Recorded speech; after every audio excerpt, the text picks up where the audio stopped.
Consistency. We're showing consistency. We have a game where we struggle big time, and we have a game that's decent, and we have a game where we fall behind early and we're chasing the game, and ultimately probably play decent hockey after that when we're trying to catch up, and then we have a game where we are playing decent, and then we might have a leader, and then we struggle with the lead. So consistency. We're still looking for growth. Yeah, well, there are a lot of things, but a big thing is poise and playing in the moment. There's no reason to change.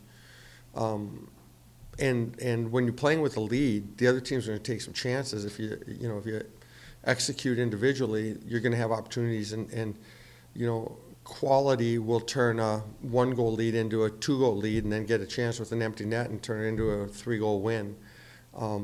And we were very easy to play against. We didn't manage the puck at all. We didn't handle the puck. We only had 2 scoring chances in the third period. One was like in the first minute, and the second one was like with like 9.5 minutes left in the period. Those are the only chances we had, and we have our philosophies on it. But what we do know is that we change within, and what's really hard. I was talking to David this morning about it. What's really hard is to set situations up that in practice that institute pressure, handling, performing in a moment when you need to perform, and so we're really trying to learn off of that during games, and every game we're getting it. We might have, like I said, it's consistency.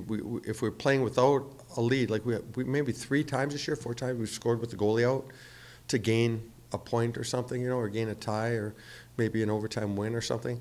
And other times we've had 2-goal leads in the third and given them up. 4-goal lead against Bemidji, giving it up. Playing with the lead is different. Why? We're trying to work with that within the individuals to figure out why we do change. I don't know the answer to that. We were outshot, I think Friday, 24-7 maybe in the first or something.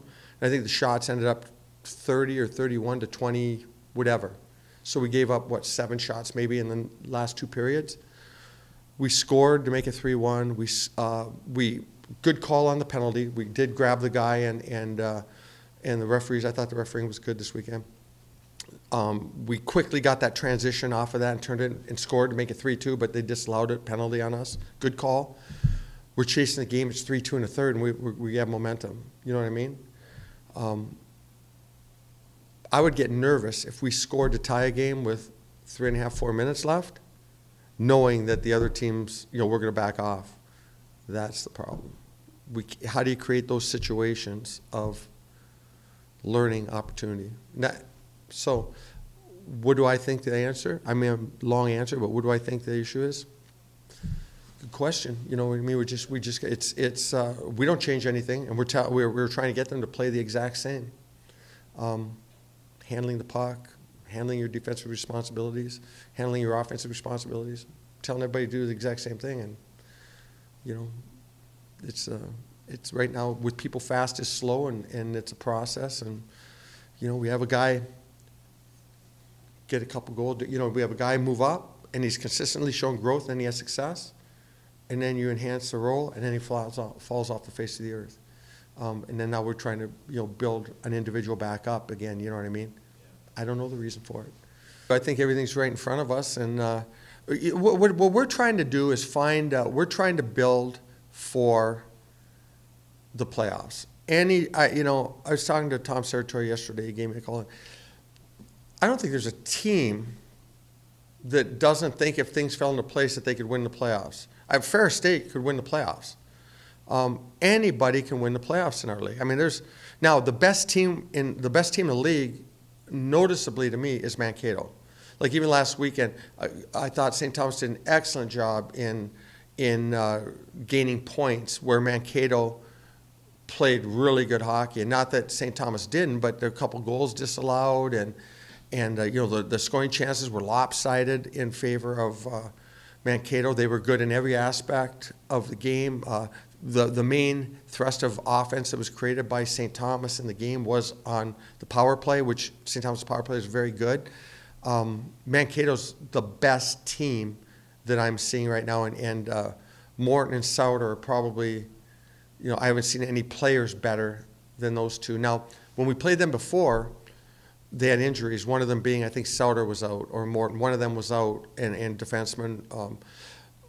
Now we're that, we have Kukinen's out, and Swankler's out, and Getz is out, and now we're getting the injuries and things like that. So I view it as an opportunity. I view it as a good chance. Every weekend I go into the week feeling, let's take a look at this, let's take a look at this, let's continue to work on this to show consistency and love and compassion.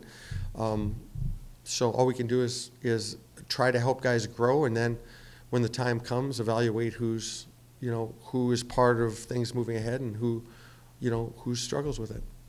They have really good defense. I think that, is it Bellini and is it Muir, the freshman defenseman?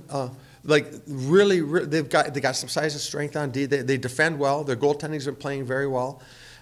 They have, they have poise up front. They have guys that played championship hockey for them in the past, enough of them, and they're teaching the other guys the championship way, that they're playing with poise. There isn't I don't see a weakness in their game where you say, okay, let's attack that. I think they're a good team. I think that I think Rico's done a phenomenal job in St. Thomas, but I picked them to win the league personally. I think I was the only vote for them to win the league, and they're sitting in first right now. I did not pick Mankato to win the league. They're my choice for staff of the year. The job that Luke and his staff have done has been, first of all, it was us against the world. There was everybody left that was supposed to be any good. The coach left that was the best in the world, and so let's just put this misfit thing together and make it work. And they've done it. They're I don't see a weakness within their group. I think they're phenomenal hockey team that is, again, poised to bring another championship to Mankato. Something may work for us at some particular time, and we get optimistic, but then when the pressure, if you call it pressure, I call it opportunity, but when that increases, we don't get that, step up where, okay, now more ice time, I'm going to take advantage of that and do this. So if you look at, again, the third period the other night, or oftentimes when we play with the lead and things like that, if you look at that, you say, where do we start? Now you look when we're playing from behind, then we see a little bit more, and we say, okay, that little change seemed to work. So we just keep experimenting, and really, we're experimenting every game with who seems to give us the most in that particular game.